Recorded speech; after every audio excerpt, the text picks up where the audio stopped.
Hey everybody, Daniel Ramsey here with MyOutDesk. I'm excited because we got Joe Daniels here from Streamline CXO, a PEO in the Alabama area. And today we've got a really cool conversation because this guy has been through a merger, separated, sat out his non-compete for a year, and then started his own company. And 9 years later, here he is on our show. So Joe, thanks for being here today. Thank you. Glad to be here. Yeah, Appreciate man. Let's start real quick. Let's talk about how you got started in the industry. Like, your origin story. That'd be a good spot to start. Okay. Well, long story short, I was in the insurance and investment world that transferred me over into the banking world, Yep. primarily in the trust department. And through that, became introduced to some folks in this industry. And then in 1997, I joined a guy that had started up a new company in this industry. Wow. We rocked along for about 10 years together. And then we merged with a larger group out of state.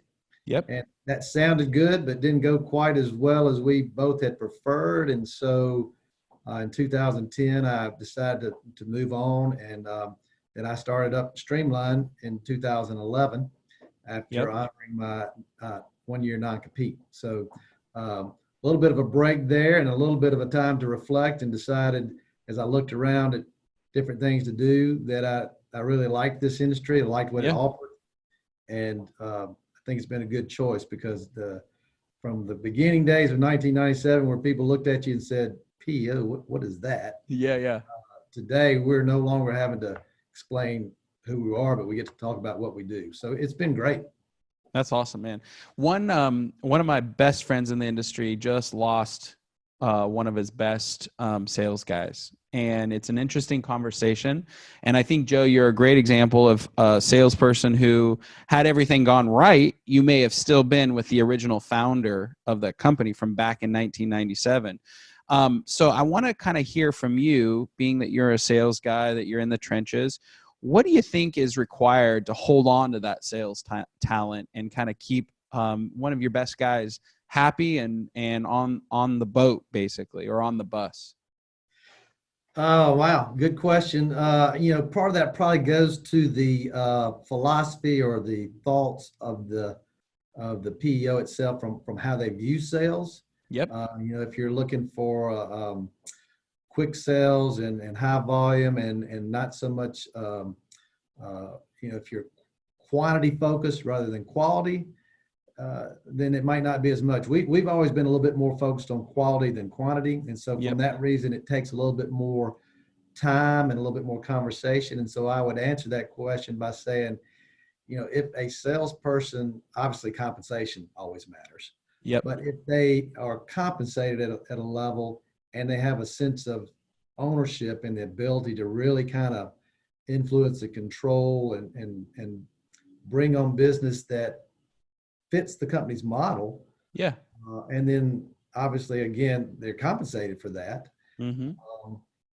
Then I think that helps somebody kind of have some sense of ownership or sense of responsibility that's higher than just, hey, what are your numbers and how many people have you talked to today and why haven't you sold anything? Right. Different approach, but I think that's one that I've enjoyed and would like, but I also would acknowledge that not everybody's cut out for that. And so if you get somebody that just doesn't want to spend that much time and energy on it, or is not capable of really sitting down and having a conversation with the business owner, and they just want to sell a product, a widget or something, a widget or a low cost, quick sell deal, then in my opinion, that you don't want to keep that person around. So right. You gotta, certainly training comes into it. Certainly the ability to communicate is important, but at the end of the day, I think, if they buy into the culture, then they're going to like the environment. If they like the environment, then they're going to stay. Yeah. Well, your original co-founder, you had a 10-year run, which, by the way, is unusual. How did you guys divvy up the responsibility? He ran the company and you did the sales, or did you both do the sales? Like, how did that relationship go?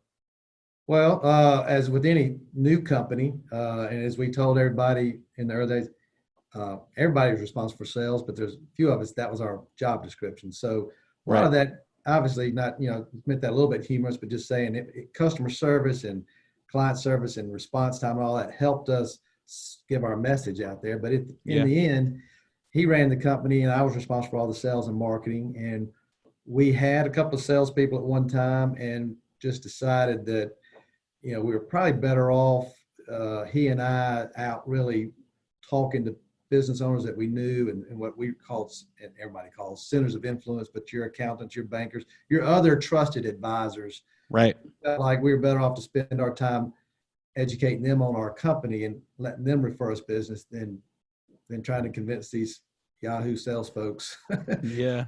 what we wanted and how to do it when they were just looking for a quick deal. And Right. so we decided to do it that way.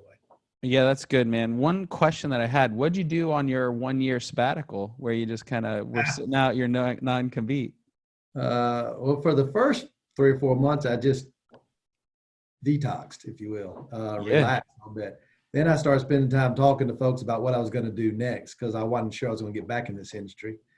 And then about 6, 7 months into it, I realized, I did like this industry. I liked the opportunity it presented.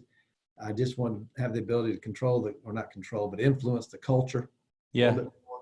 And so probably about 7, 8 months into it, I just started putting together a business plan and looking for folks to hire and Nice. Reaching out to vendors and doing the things you got to do. And probably started that about 10 months. We kind of had an entity ready to go. Yep. And then we waited till the 1 year was up and before we actually officially called on anybody and did anything. So that's did you literally wait 1 year and 1 day before you started? Literally. I love it, man. I love it. Literally on the advice of the attorneys who both said, hey, these things maybe you do, maybe you don't, but you're wise to follow it. But all that really means that you can't generate any income for 1 year, but day one I could be ready to go. So we got software vendors in place, we got office space, we got people.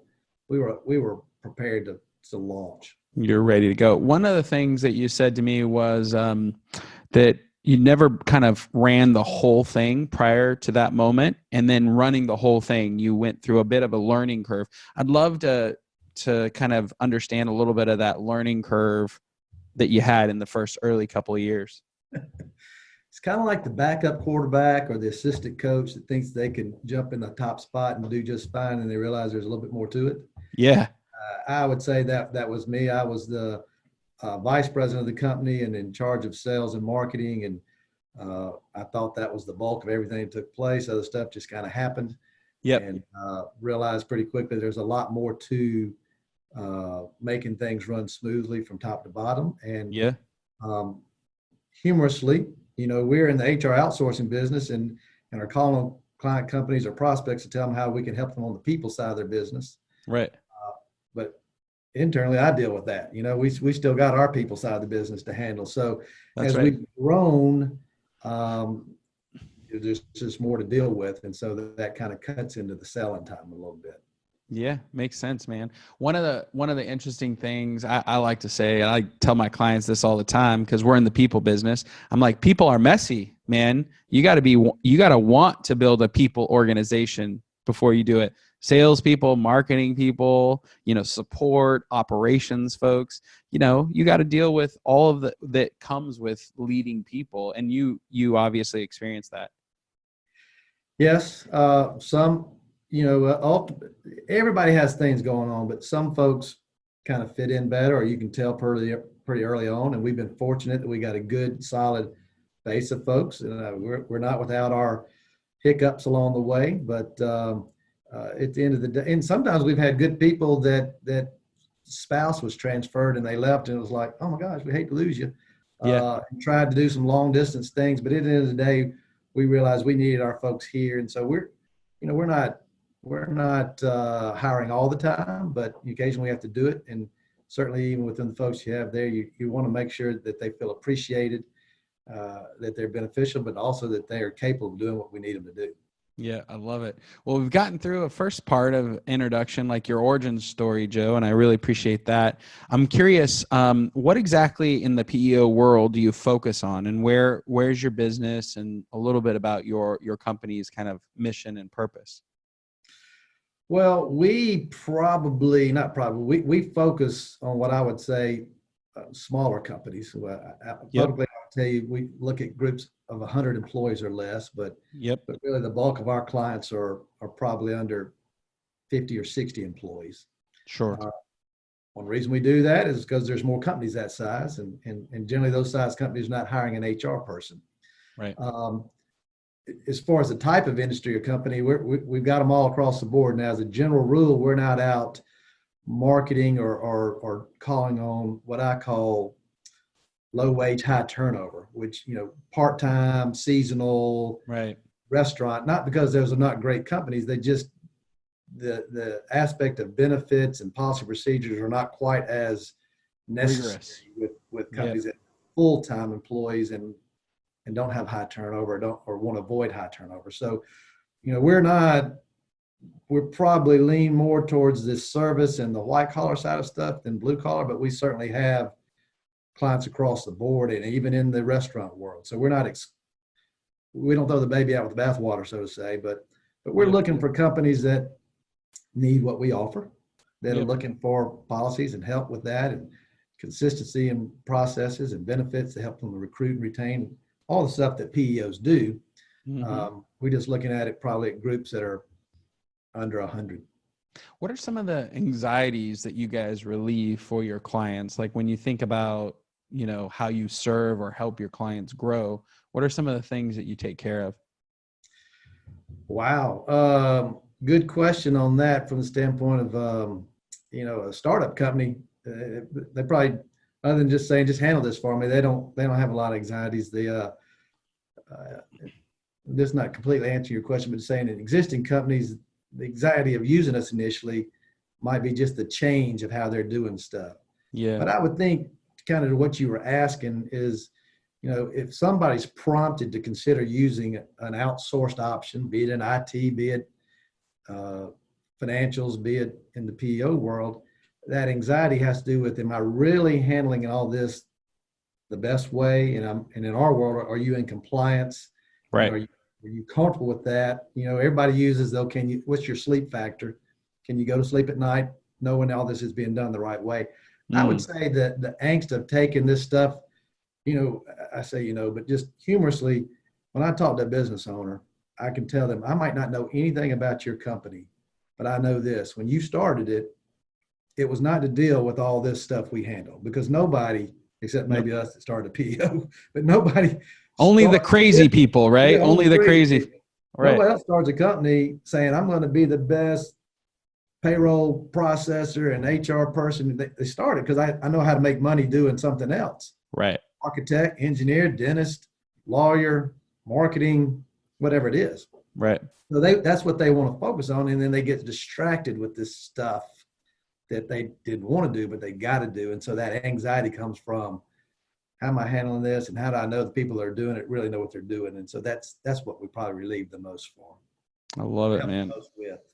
Yeah. Yeah.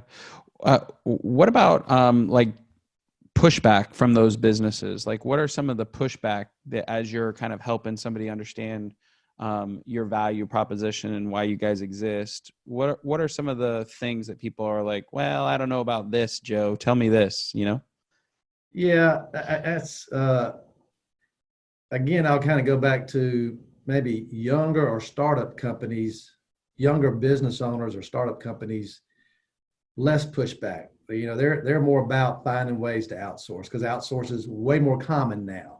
Yep. Take an older company or even an older business owner who has run their business for a long time without outsourcing, Mm-hmm. and they're going to be a little bit more skeptical, or maybe a little bit more, do I want to put all my eggs in one basket?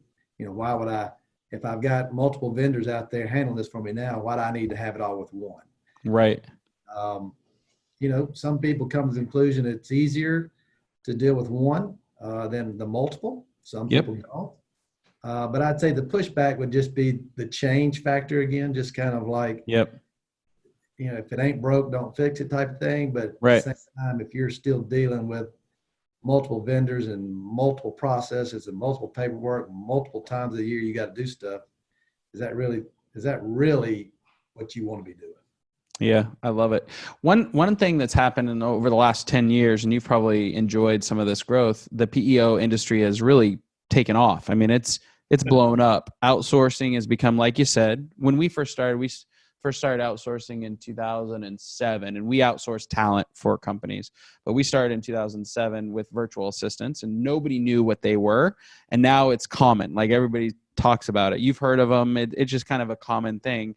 Same thing for the PEO industry. Where do you see us going over the next 5 or 10 years, Joe? What's in your crystal ball? Yeah, my crystal ball. Yeah. Well, I will say that a strong economy and the familiarity of what a PO is what's helped our growth over the last 10 years. Yeah.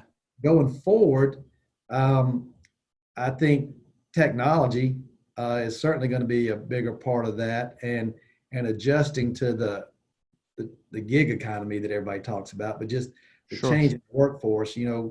Part of this is going to be we need employment law to catch up to where we are, because we still got a lot of laws that act like everybody goes to an office every day from 8 to 5 and all that, and that's changing. So,